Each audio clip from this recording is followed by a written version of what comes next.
ดีเนาะมาตำมาเมื่อนี้เนาะมีผักกาดขาวผักกะหล่ำเห็ดหูหนูบ่งใส่หอยแมงขู่เนาะตำนี้เรียกว่ามาก่อนอื่นเท่ากับเสียเอาไปลวกก่อนเนาะพี่น้องเนาะไปลวกให้สุกก่อนนี่เนาะกำลังตั้งน้ำเดือดก่อนน้ำเดือดแล้วพักลงเลยเนาะพี่น้องหลบพักกันลวกพักก่อน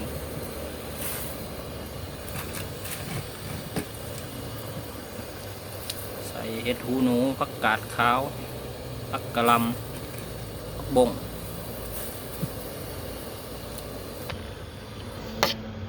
ไก่สุกอ่ะ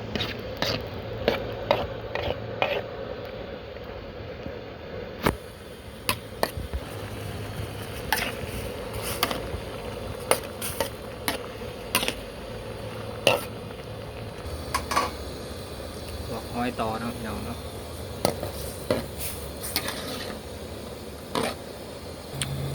ลวกมีเนาะพี่น้องมาเลย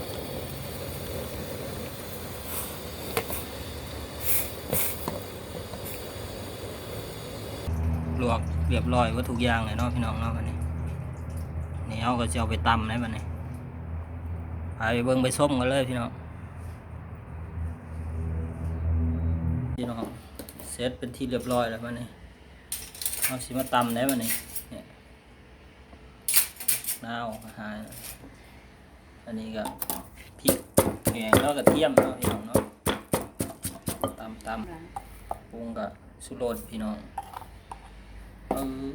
เสียบร้ายแบบนี้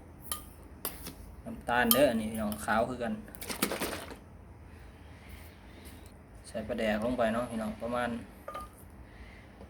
2 ทัพพีครึ่งเหมือน2 บวงครึ่ง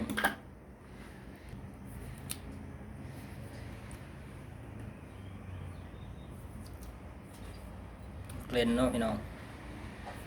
เกล็นลงไป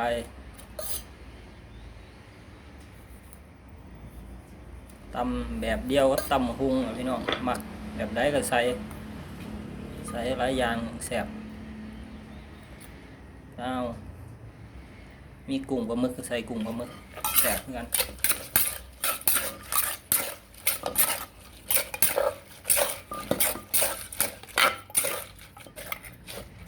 ชิมหมูก่อนใส่มือเลยพี่น้องนี่ตัวเด็ดเฮา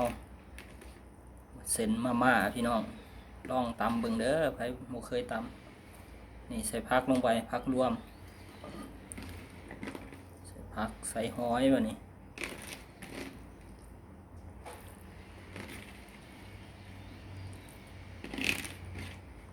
เป็นตะกินบ่พี่น้องผักเราคนเอาโขกหน่อยไปเนาะสีสันจะกินแห้งเลยนะ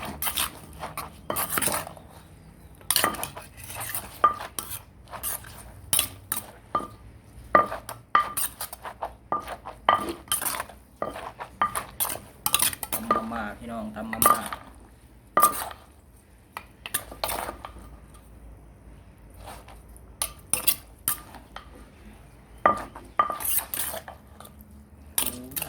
ตักขึ้นมาให้เป็นเบิ้งพี่น้องสุดยอดว้าวร้ายเด้อพี่น้องเด้อเจ็บคอเท่แบบนี้ป้าตัว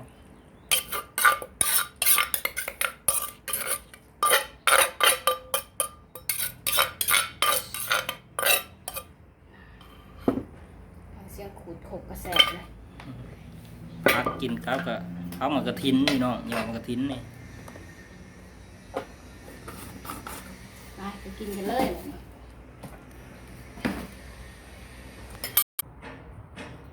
สบายดีพ่อแม่พี่น้องมาพี่น้องกินตำมีเต็มถาดเลยพี่น้องกินเลยวันนี้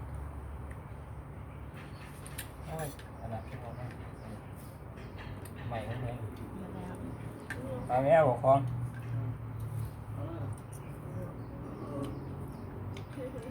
หลายคนแสบ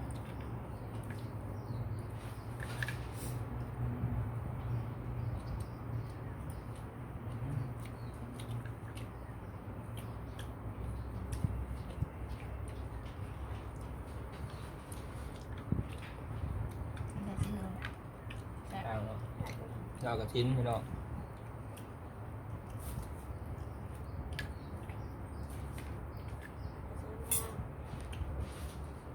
หอม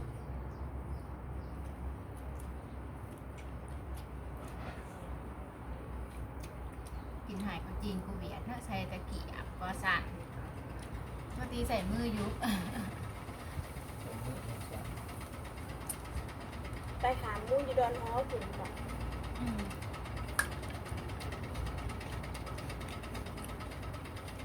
ขายกินนะ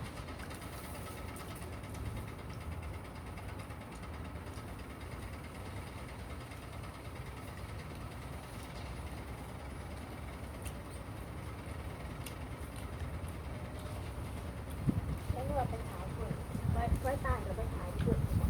เดี๋ยวที่ขาย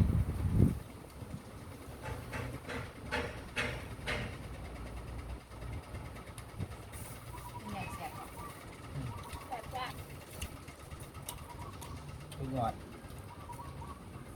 คือเนี้ยลูกหมูมันจะตัวต้องไป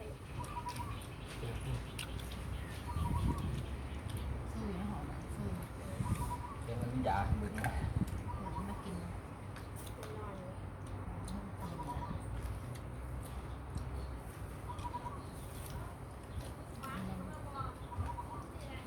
เห็นมีคนเบา คือแล้วอ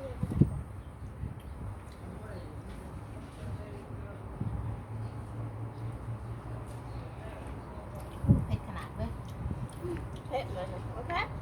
พริกแข็ง โอเค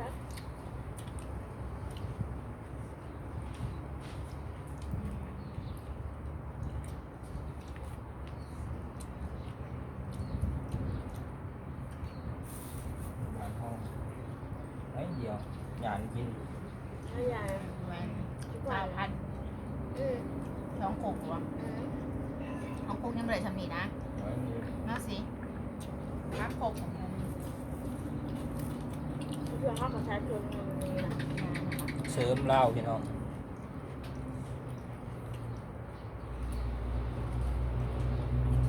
เราเสียมาปลูกจนแบบมันชิเบิร์ดท่านจะปลูก มีหางเลยเ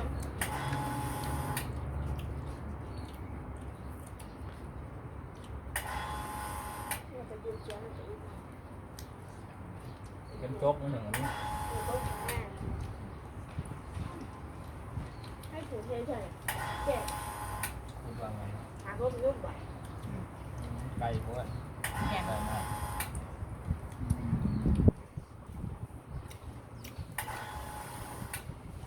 กินอยู่แถวคนทางบ้านเอ้เนาะแต่เนี่ยอยู่บ้านว่างโล่งสมัยเบิร์ดแล้ว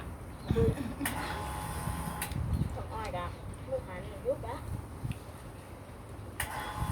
ลูกร้านหลาย มาเนี่ยถือ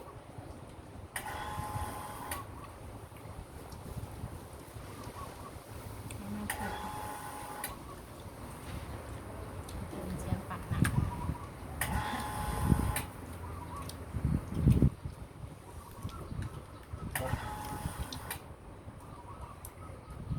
นอนรับพักแม่เมื่อคืนนี้ไม่ได้ปะยืนหลังหัวนั่นนะ นั่นนะ รับกันหลังเวลานอนหลังเหลือบนึงเวลาเสียงว่าสักเทียงเหลือบง่ายมากรอการยืนเงินพูดทำเรื่องเลยชื่อเหลาคนมาว่าสักเทียง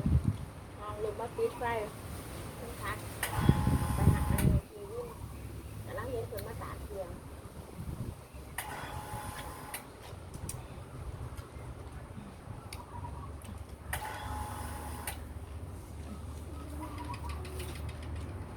เป็นพวก3 คน เปิดดอกขาไป เบิ่งมาก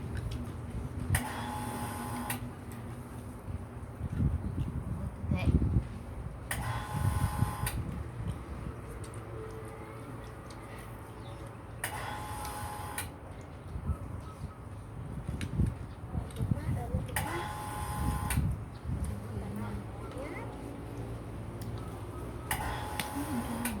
งง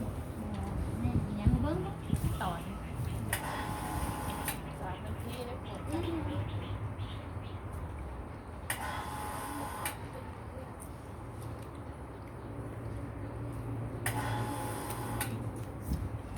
ประตูนี้มือเบิ่น เว้ยมันลงอะไร มึงทั้งไปอาบน้ำแล้วชุบไม่ยังไม่ไงหรอก เดี๋ยว ย้ายไหนมึงย้ายดูตรงนั้นหรอกเปิดประตูออกมือผ่อนไปจกอันนี้แบบนี้นะปิดประตูค่ะตายไปไม่มาใครไปแล้วประตูนี้มึงตอนนี้ยาเพ่งอยู่มากในห้องก่อนนี่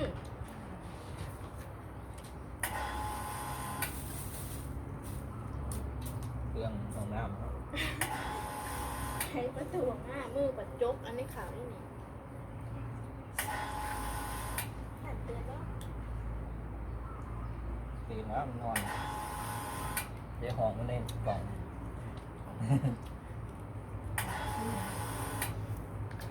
มาเบิ่งนะ มึงจะจำว่า แต่กระแสแหละของมันโอ้ย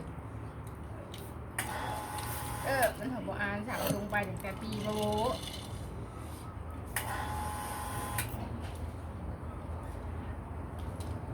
เจ้าแม่ของคนที่บอก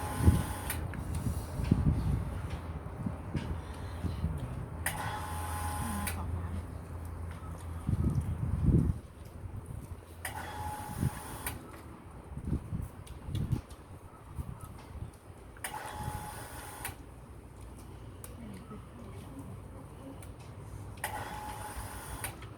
ไอ้ทุนนู้นจะพลาดรถกูบอก หนัง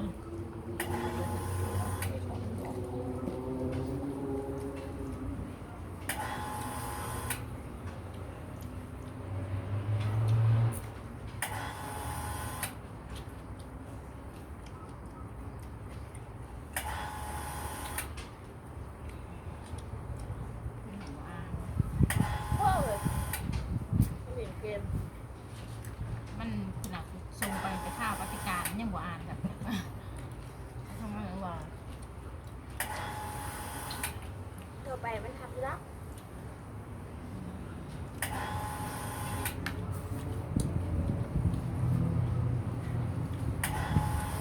มาไปถึงที่ต่างของนี่มั้ง เพชรพี่น้องเพชร เพชรหน่อยเอ็ด ร่างเห็ดแขวมาแล้วร่างกินเพชรมือแรกเพชรเดี๋ยวฮิต กินวันเอาเต็มจิ้มออก เย็ดนะ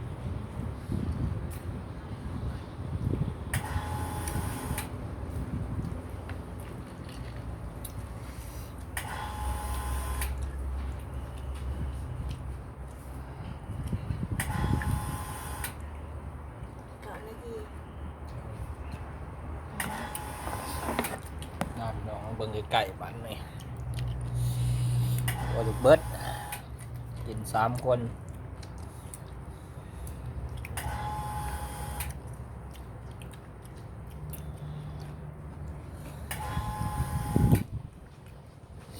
สำหรับคลิปนี้ก็เอาไว้ซ้ำนี้ก็น้องพี่น้องเนาะ